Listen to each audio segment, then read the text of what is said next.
Now on to the owner's policy versus the lender's policy. This could be pretty confusing, so let's talk about the different forms of ownership. First off, on the owner's policy, first and foremost, we need to know how you want to take title to the property. There's a few different ways to take title.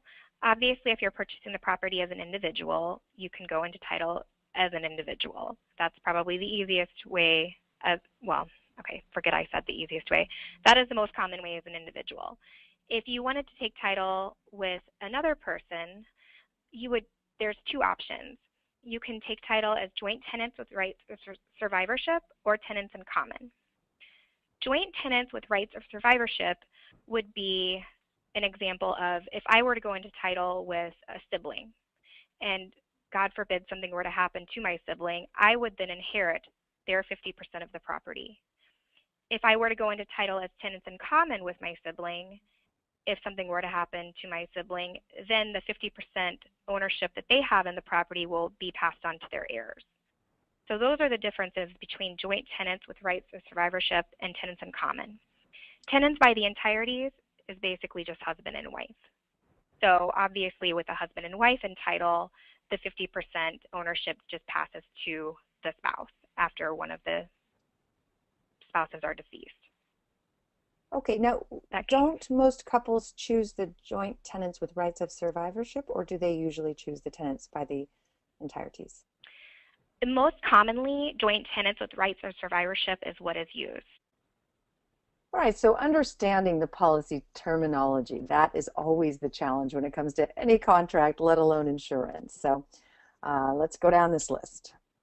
Okay, so the effective date is going to be the most recent month, date, and year the county has certified their records to. And what that means is that when we go to the county to pull our records and to do our title search, the county has what's called a certification date.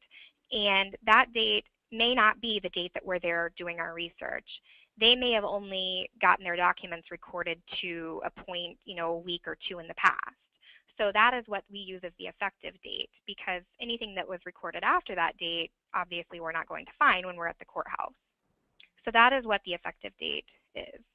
And then the amount of the insurance for the owner's policy is going to be the dollar amount that you use to purchase the property. So the liability amount would be equal to the contracted sales price of the home. And then the amount of insurance on the loan policy is going to be the loan amount. So it would be the same as the principal amount of the insured new mortgage. So let's review a sample commitment for insurance. And here we go. First American Title Insurance Company, Schedule A. Let's walk through this. So first off, we have a little cheat sheet. The Schedule A is going to go through the commitment. So if you're looking at the first part, we're going to be able to match what's on the commitment on the following pages. So number one is the effective date. This is the month, date, and year that the title was certified at the courthouse. Number two is going to be the commitment number, and that's going to be our file number here at the title company. Number three is going to be the amount of insurance for the owner's policy. This is going to be the same amount as your sales price. Number four is going to be the proposed insured.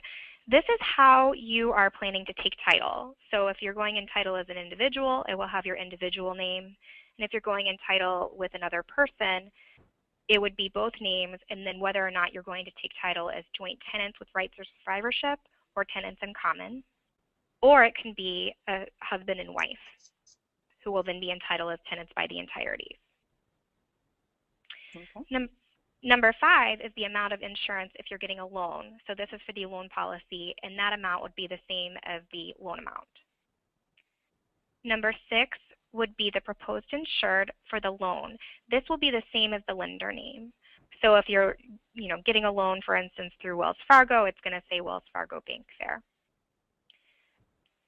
Number seven is the current owner of the property. So this is how title is currently vested. So if it's in title as an individual, a husband and wife, joint tenants, a land trust, all of that information is going to be shown here. And you want to make sure that the person showing in title is also who signed the contract. Okay. Number eight is going to be the property address. So once we go through Schedule A, that's going to be the basic information on the purchase. So then we can move on to Schedule B, Section 2 of the commitment. Okay, thank you. Okay, so Schedule B, Section 2, this is the part of the commitment that you really want to look at. This is going to show whether there's any liens against the property currently that we need to pay at closing, and it's also going to show the tax amounts and if there's any delinquent taxes. So for number 1, we have the taxes. It's going to show the tax year and when the taxes are due. It's going to have the parcel number, going to have any exemptions that are filed against the property, and it's going to have the tax amount and whether or not they've been paid. Then a little bit below that, for number 2, is some special assessments. So for instance, in Indiana, we have solid waste and stormwater assessments that are paid with the taxes. So those are going to be listed below. Item number 4 is a mortgage against the property. So you'll see item number 4 and 5, there's 2 mortgages listed against this property.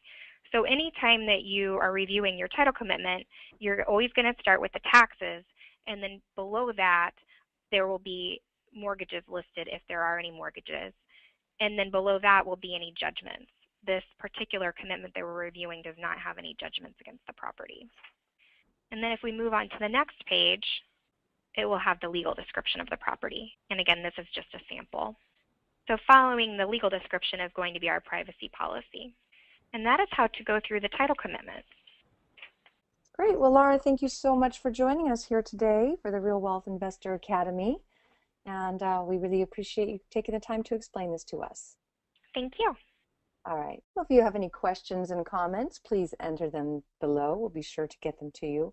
And of course, you can download any of the documents here. Thank you, and we'll see you on the next module.